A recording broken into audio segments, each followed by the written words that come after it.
In the early 1970s, the peaceful seaside community of Santa Cruz, California, was suddenly overwhelmed by fear. On some days, human remains would be discovered in unexpected places. At other times, body parts would drift in from the ocean and wash onto the shore. Young women, innocent college students, were being attacked, sexually assaulted, murdered, and brutally dismembered. In one chilling moment, a man was seen lifting a sack filled with human remains and tossing it away. All the while, the mysterious killer managed to stay hidden in plain sight, living right under the noses of the very police officers searching for him. People who knew him described him as friendly and charming. He had a warm personality and was easy to like. But investigators were left asking a terrifying question. What kind of person could commit crimes so horrifying? The disturbing truth would later reveal that he committed grotesque acts with the bodies of his victims, even with their severed heads. Was he the tragic result of a deeply troubled upbringing? As a child, his mother would lock him in a basement room at night because she feared he might one day harm his sisters. Or was the man known as the co-ed butcher simply born with a violent darkness inside him? When his anger exploded, it erupted suddenly and violently. During the 1960s, Santa Cruz was known as a quiet coastal town. It was popular with surfers and retirees, a peaceful place by the ocean. But everything began to change in 1965 when the university was established. This was also the era of the hippie movement, the so-called Age of Aquarius, bringing a relaxed and carefree atmosphere to the town. Much of the counterculture that started in nearby San Francisco soon spread into Santa Cruz County. Many young people who identified with the hippie lifestyle moved there, forming communes and communities centered around freedom and alternative ways of living. This lifestyle attracted people from across the country, especially young travelers and students searching for independence and a more liberated way of life. But in 1972, the calm and peaceful atmosphere in Santa Cruz was suddenly destroyed. Without warning, human remains began washing up along the shoreline. Gruesome discoveries were being made across the area, and residents started asking the same disturbing question: what was happening to their quiet paradise? At the same time, police departments were receiving an increasing number of missing persons reports. Before long, investigators began to realize a horrifying pattern. Someone was targeting young female college hitchhikers. 18-year-old Fresno College student Anita Luchesa suddenly disappeared. Soon after, a severed head was discovered in the mountains. It was only a skull. There was no body. Another young woman, Mary Ann Pesci, an 18-year-old college student and talented skier, also vanished. For homicide detectives, the situation quickly became chaotic and confusing. Then 15-year-old ballet student Aiko Ku was abducted. To many people living in the community, it felt as if the world had gone completely insane. Next, 18-year-old Cindy Shaw, who worked as a babysitter to help pay for college, disappeared. Many officers remember how determined they were to stop the killer. They wanted him off the streets, arrested, and locked away before anyone else could be harmed. As the killings continued, the media eventually gave the unknown murderer a terrifying nickname: the co-ed butcher. Police became so worried about the safety of young people that whenever officers saw someone under 18 hitchhiking, they would pick them up and take them to juvenile hall. Some members of the public complained, saying the police were violating their rights. But the officers believed they were simply trying to keep these young people alive. And still, the disappearances continued. 23-year-old Rosalind Thorpe vanished from the Santa Cruz University campus. Each time another missing person report was filed, investigators feared it might turn into yet another murder case. Then 21-year-old student Allison Liu disappeared and was never seen again. Police had absolutely no idea who was responsible. Random murders like these are among the most difficult crimes to solve because there is often no clear motive and no obvious connection between victims. At the time, Santa Cruz also had a reputation for drugs and counterculture activity because of the strong influence of the hippie movement. Some investigators privately wondered if the crimes might somehow be connected to that lifestyle. Then in April of 1973, during what should have been a routine firearms investigation, Detective Michael Aluffy unexpectedly came face-to-face with a man who would later shock everyone. The sheriff's office had received what is known as a dealer's record of sale, a document showing that someone had attempted to purchase a gun. A records clerk noticed something unusual about the buyer's file. Although the criminal record had officially been erased, she could still make out that the man had once been involved in a murder case in Madera County years earlier. The man's name was Edmund Kemper, often called Big Ed. The 25-year-old stood an enormous 6 feet 9 inches tall and weighed about 280 pounds. Despite his intimidating size, Kemper was a familiar face among local police officers. He regularly visited a bar called the Jury Room, a place where many officers gathered after their shifts. He would sit with them, chat, drink a few beers, and spend time socializing. Most people who met him described him as friendly, outgoing, and easy to get along with. In fact, many officers considered him a likable guy. But once the police noticed the firearm purchase on his record, someone had to retrieve the weapon. When they saw his physical description, over 6 feet 8 inches tall and weighing around 285 pounds, the officers had a brief discussion about who would be responsible for taking the gun away from such a massive man. Because of his enormous size, it was obvious that the man would be intimidating to approach. As the newest detective on the team, the responsibility fell to me. Naturally, I felt a bit uneasy.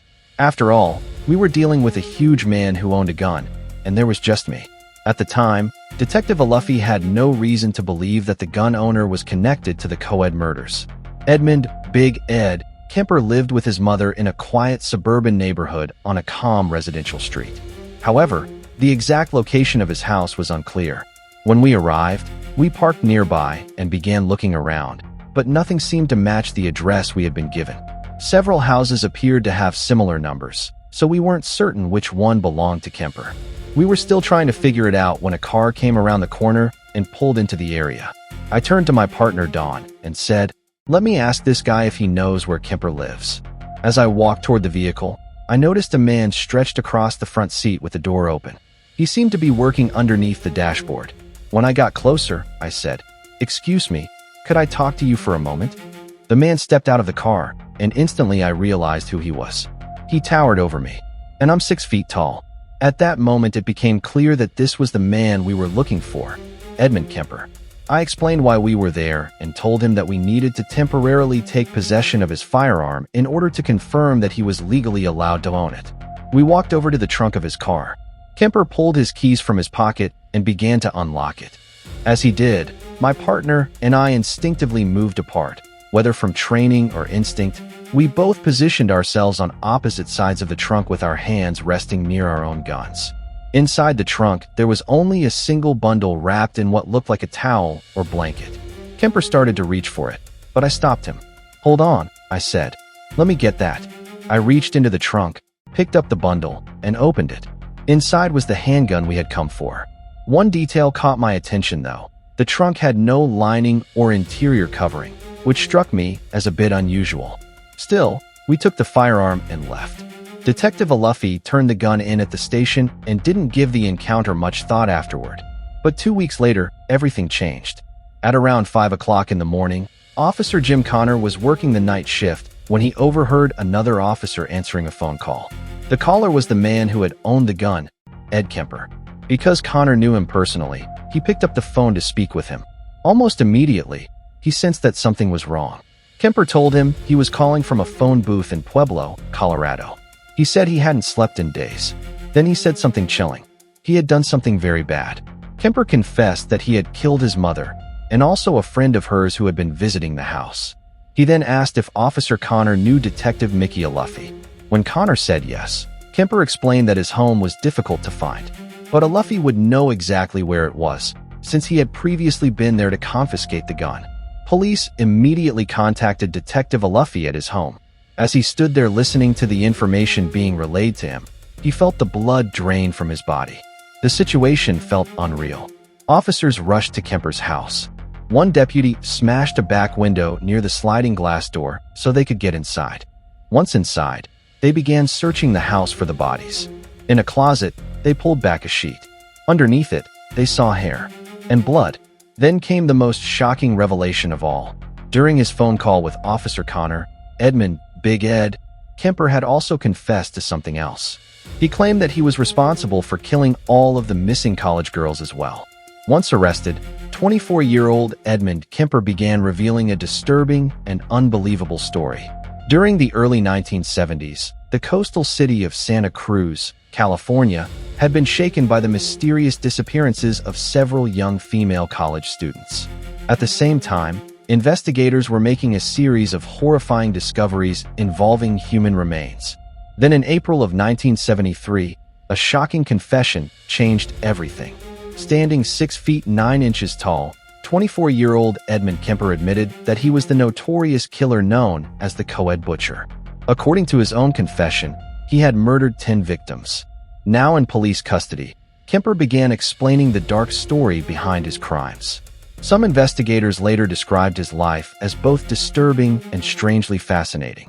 Edmund Kemper was born in 1948 and was the middle child in a family of 3 children. Both of his parents were known for being extremely strict. Discipline in the household was rigid, leaving little room for flexibility or warmth.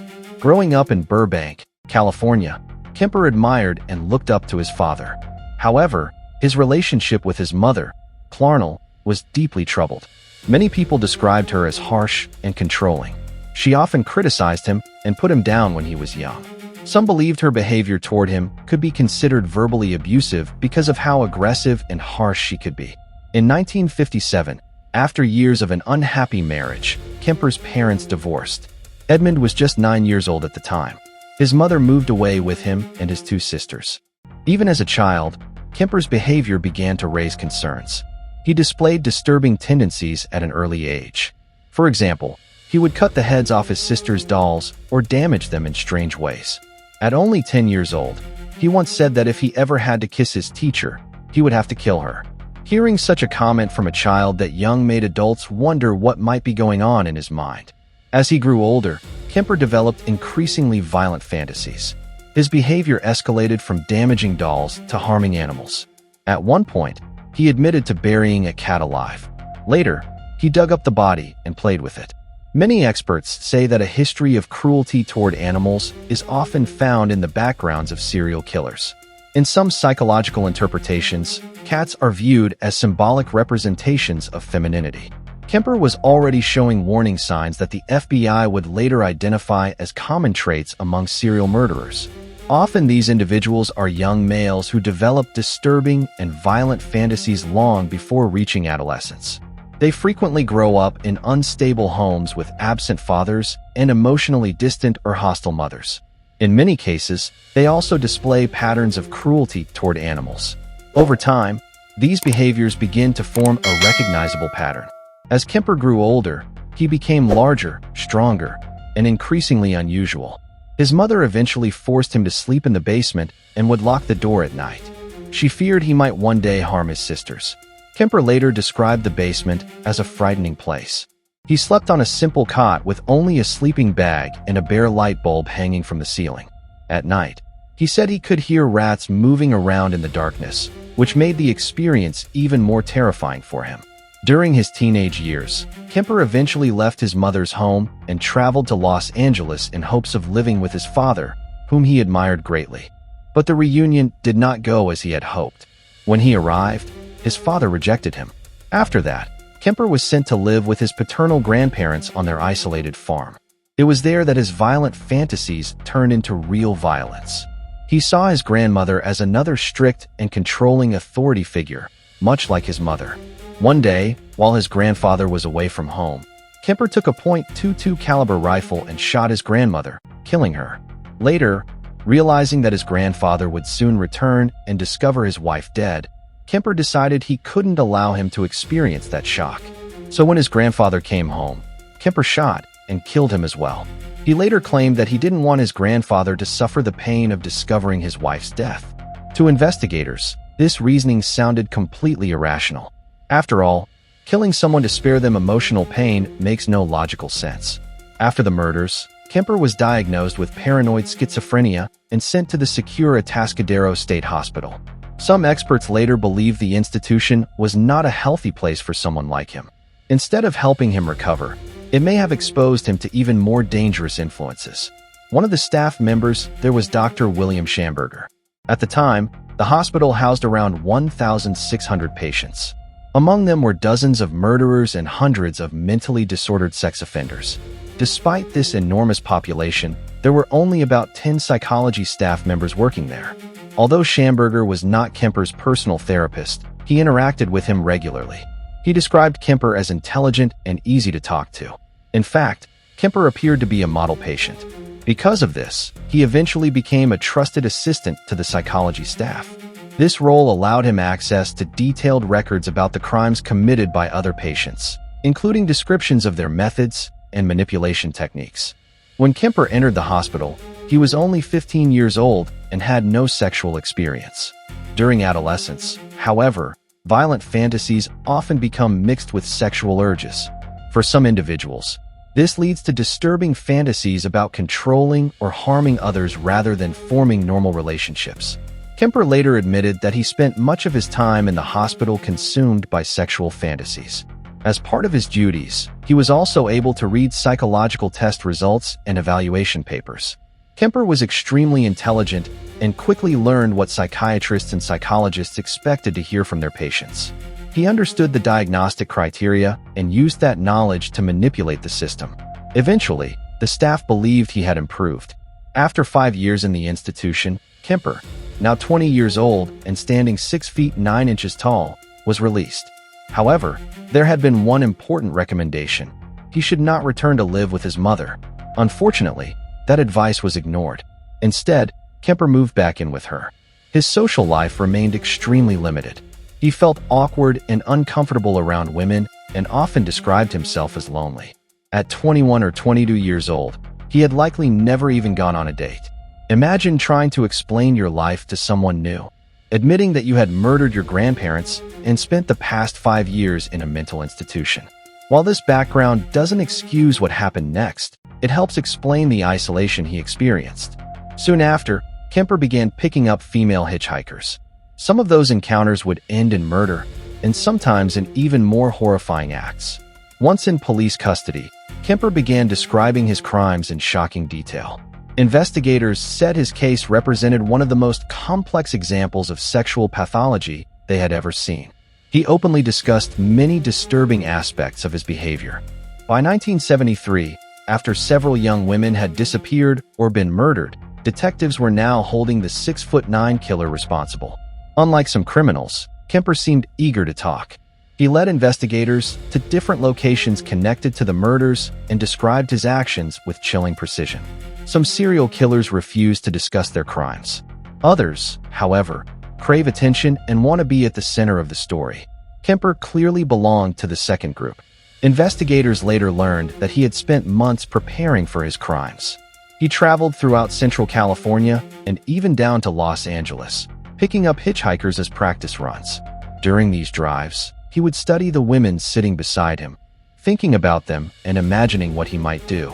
Over time, he perfected his friendly and harmless appearance, building confidence until he finally acted on his violent fantasies. On May 7, 1972, Kemper picked up two 18-year-old friends near the University of California in Berkeley, Mary and Pesci and Anita Lucchesa.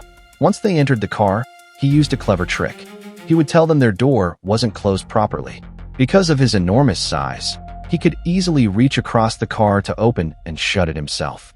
While doing this, he secretly placed a small object behind the door mechanism. If the girls became frightened and tried to open the door, the handle would not work. Kemper drove them to a remote location. According to his later confession, he threatened the girls with a gun and forced Anita into the trunk of the car. Then he returned to the front seat and stabbed Mary until she died. Imagine Anita inside the trunk, hearing her friend screaming during the attack. It was a terrifying and unimaginable experience. Afterward, Kemper opened the trunk and killed Anita as well. He later transported the bodies to an apartment he had rented. There, he dismembered them before disposing of their remains in the mountains. While police desperately searched for the mysterious co-ed butcher, the man responsible was quietly spending time with them. Kemper often sat in their favorite bar, drinking and chatting with officers as if nothing had happened. Many remembered him as friendly and easy to get along with. At the time, no one realized that the killer they were hunting was sitting right beside them. Some experts later described him as a police groupie, someone fascinated with law enforcement. Many serial killers share this strange attraction to police. Sometimes they enjoy being close to the investigation or hearing how detectives are discussing the crimes. For them, it can be thrilling. At the bar, officers would casually talk about the latest discoveries. Another victim found here, body parts washing up there. Kemper listened quietly while pretending to be just another member of the group. Then on September 14, 1972, Kemper spotted another victim. 15-year-old ballet student Aiko Ku was hitchhiking after missing her bus. She needed to get to San Francisco for a dance class and was worried about being late. Holding a small sign asking for a ride, the young girl accepted Kemper's offer. She was small and easy to overpower. Instead of stopping where she expected, Kemper kept driving. The terrified teenager quickly realized something was wrong. Kemper tied her up, gagged her, and eventually suffocated her. But it was only after he brought the victims' bodies home that he fully acted out his disturbing fantasies. Kemper also admitted to committing acts of necrophilia with his victims. He described engaging in sexual activity with their bodies, sometimes even with decapitated heads. Experts note that, for some serial killers, the deceased are not seen as people, but as objects, extensions of their own fantasies. It's a sense of total control, an investigator explained. They feel like they can do anything they want of the victim. Everything they've imagined, every curiosity, they can act on it without consequence. Power is a huge factor, but it's also an extreme sexual pathology. To avoid detection, Kemper would dismember his victims and dispose of their remains in separate locations. One drop site was only minutes from the home of Detective Terry Medina.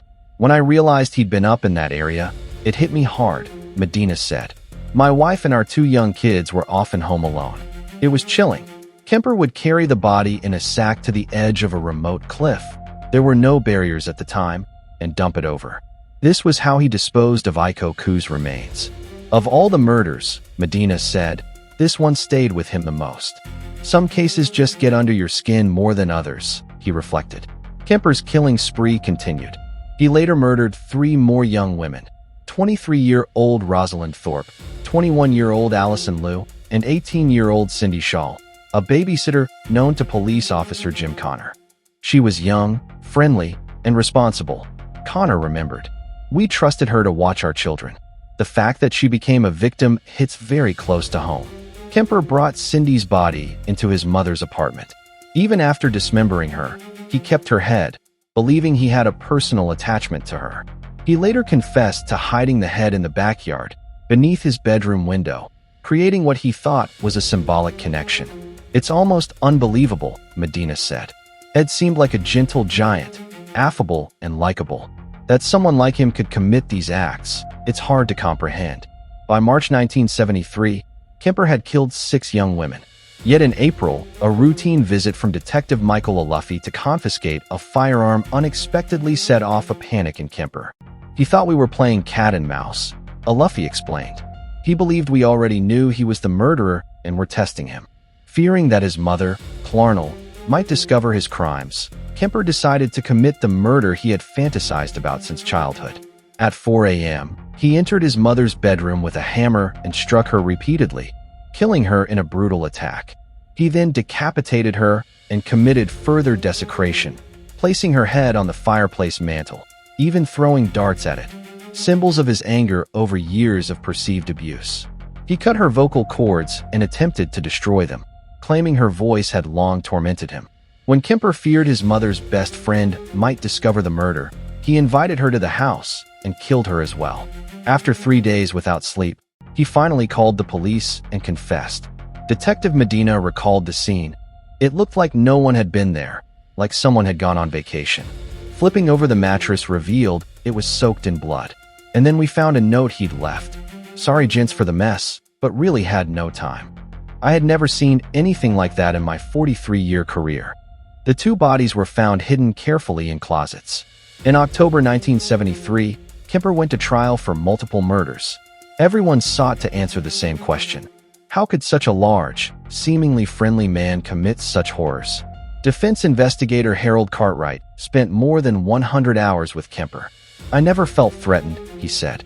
He was enormous, 6'8", 260 pounds, but he seemed like a gentle giant. However, when interacting with women, his behavior could be very different. Cameron Jackson, a graduate psychology student, described giving Kemper a personality test. Suddenly, Kemper erupted violently, throwing his hands in the air and screaming. Officers had to intervene immediately. Jackson suspected the trigger had to do with a question about women. During the trial, taped confessions were played. Families of the victims watched in shock, reliving the agony of their losses. The media often neglects the victims, a narrator reflected.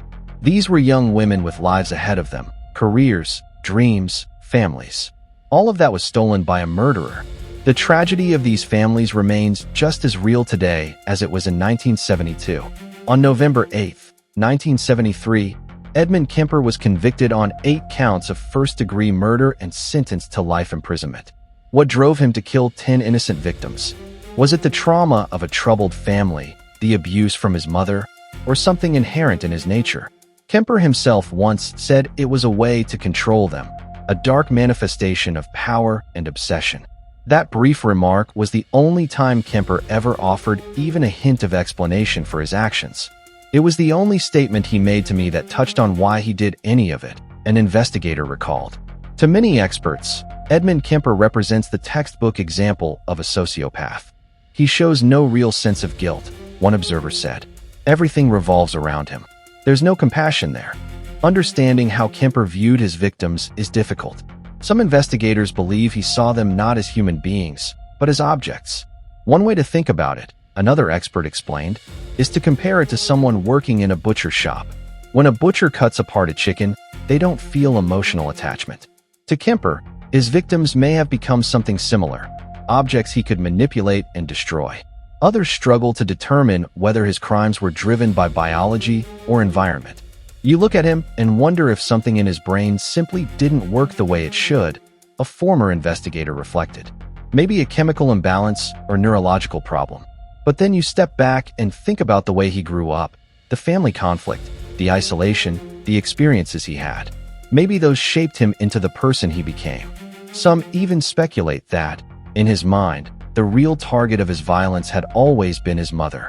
Perhaps, in some twisted psychological way, he was acting out that conflict over and over again, one expert suggested. Researchers who study serial killers often search for a single cause, hoping to find something to blame. We want a clear answer, a criminologist said. Maybe it was his mother, who reportedly locked him in the basement and treated him harshly.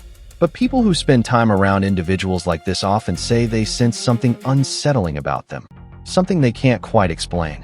In reality, experts say there is rarely just one factor. There are biological influences, social circumstances, and complex psychological issues, another specialist explained. All of these interact with each other. If we want to prevent crimes like these in the future, we have to understand how all these forces work together. Not everyone believes anyone is born destined to kill. I don't think people are born murderers, one analyst said.